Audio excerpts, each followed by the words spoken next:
Another day, another vlog na naman tayo. Part-time habal-habal sa Taiwan. Part-time angkas kung may toyo. Sili at suka lang yung kulang nito eh. Southway na sausawan eh. Pakita sa video.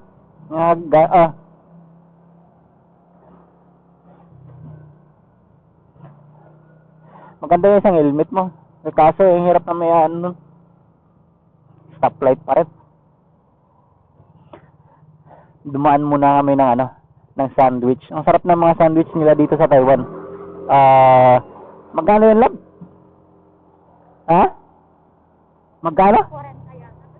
40? 40 lang, may inumin ka na, may ano pa. May sandwich pa. Sarap din. Tulad sa atin, pag doon, magkano na yun? Pagka day off ko kasi, hinahatid sundo ko to sa trabaho eh. Kaya hindi ko pa rin random yung day off. Pag di mo naman natin, hindi mo sundo, ang tatampo na agad. Wala na. Hindi man tayo under. We're just respecting each other.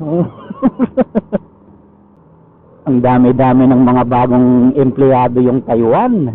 Mga fresh na fresh. Paldo. Ang mga broker. Dami-dami ng mga bago. Kakabago pa lang, wala pang 2-3 buwan ay may mga sarili ng motor. Yung, magaganda. Kasama na ulit sa rides. Laki ng truck na to.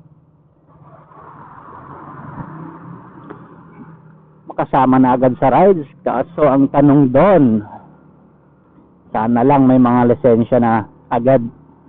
O nag-process na ng lisensya. Anong napakahirap. Walang problema dito.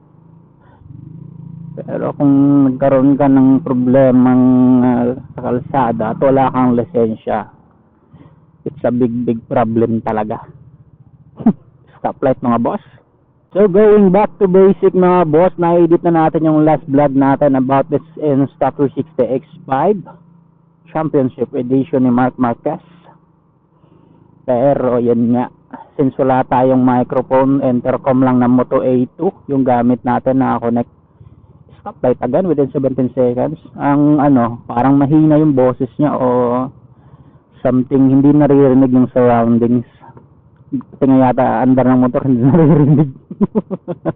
Boses mo lang talaga. Ewan ko lang, kasi hindi siya ganun kalakas. Gawa nang wala ka tayong microphone, sa Bluetooth lang nakakonect ng intercom natin. Ewan ko lang sa ibang intercom kung malakas. Ito sa Moto A2 na gamit natin is mahina, medyo mahina o parang naka-isolate yung boses natin.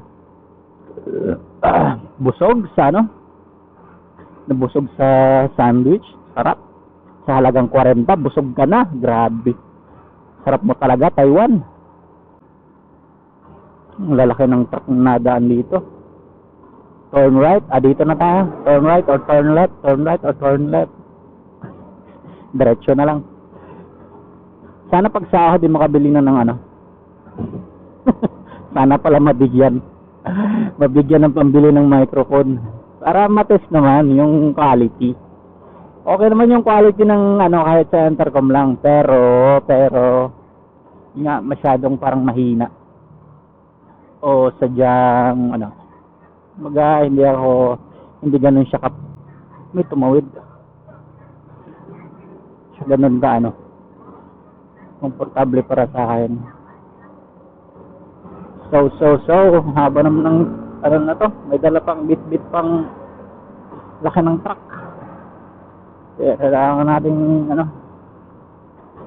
muna ng konti. Speed limit 50, takbo natin 39. Syempre pasok sa bangayan. Alright, dilaw.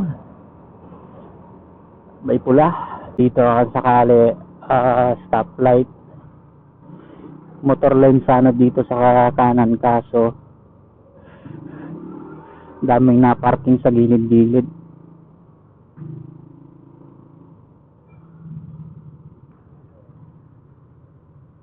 Pang ilang stoplight na to. Good morning. Sa Taiwan mga boss, kung first time mo palang mag-drive dito, magmotor or something, bihira ka lang makarinig o makasalamuhan ng nagbubusina ng busina. Pero lang minsan mga tropa, nakikita mo yung tropa, busina.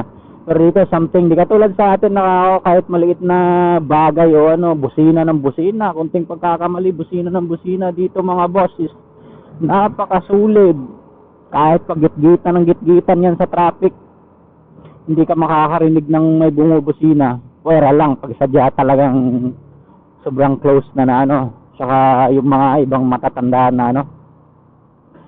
Pero kahit mag-vlog ka dito ng isang oras, hindi ka marinig ng may nagbubusina. Ito po, hanapin natin yung motorcycle lane. Kaso ang lalaki ng truck na sa harap natin. Lalaki talaga ng truck na nadaan dito pag isang umaga. Papuntang expressway, highway number 1. Sinchu, turn right.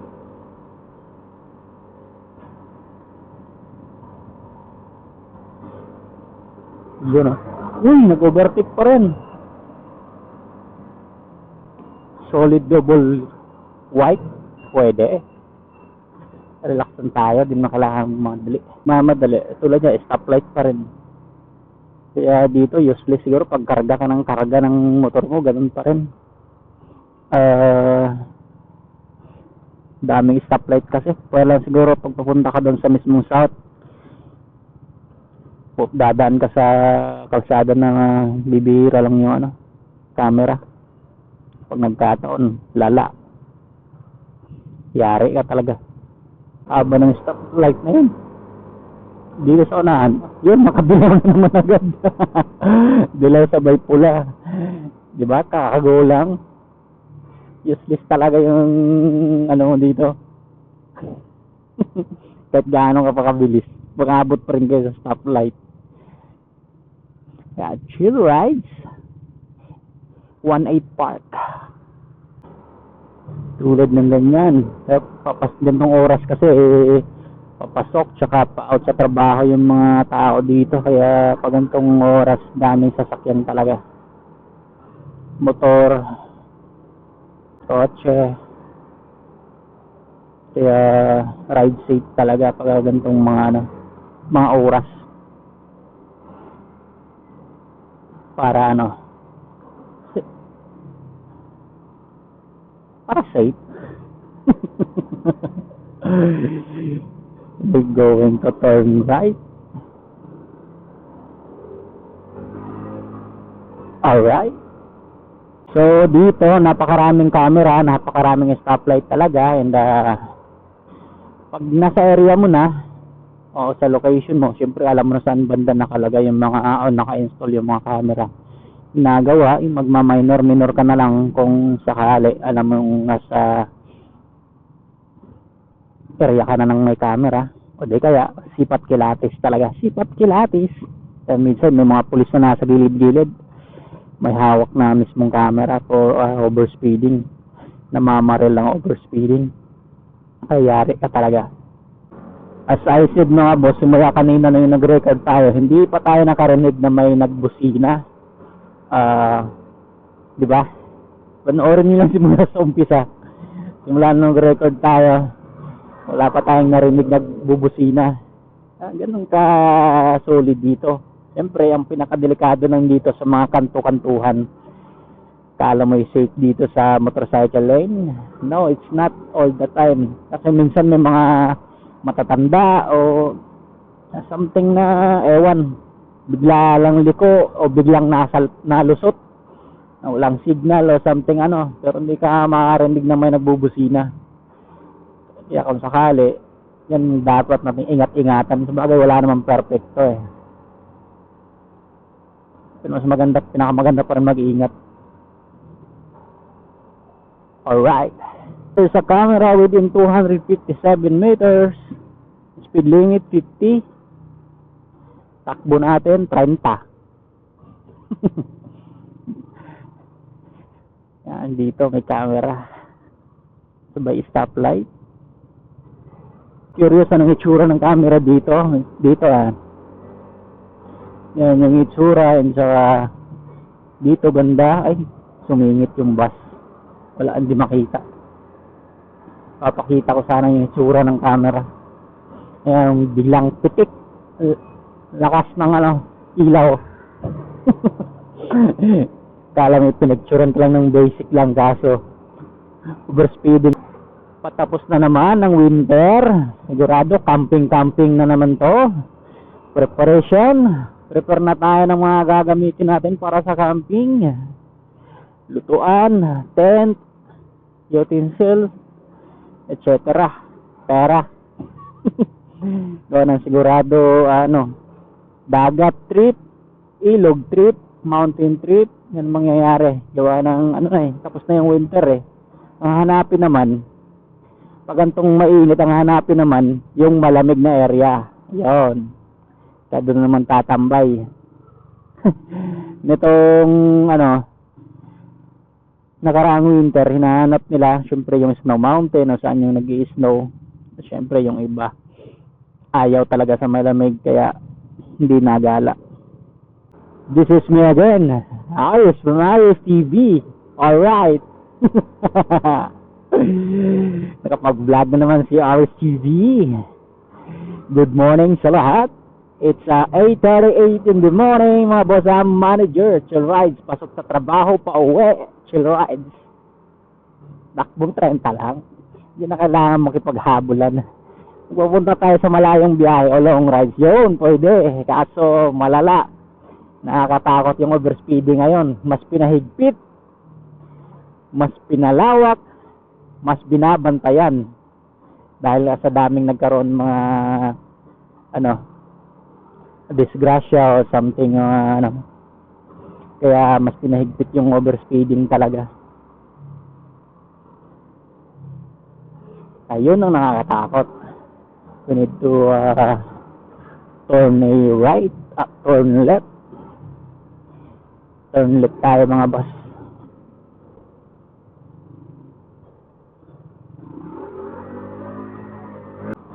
Swerte talaga dito sa Taiwan yung mga nagkaroon ng nakapagtrabaho sa company na ina-absorb.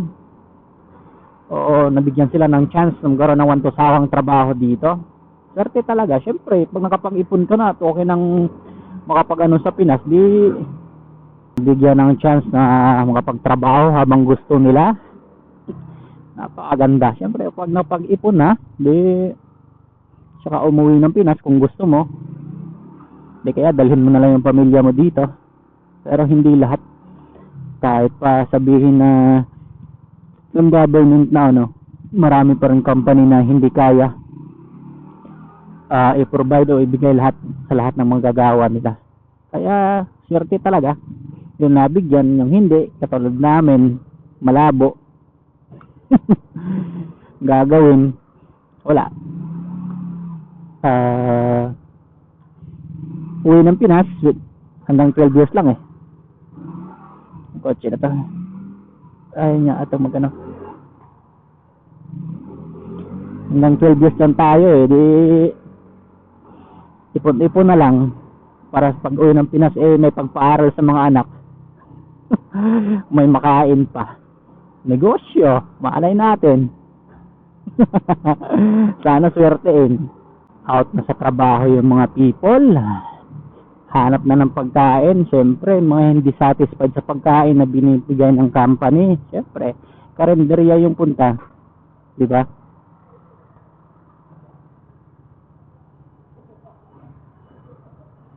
Hanap na malapit na karinderya. Ayan, katulad yan, may pulis sa gilid. Yung mga sumisipat, mga overspeeding, saka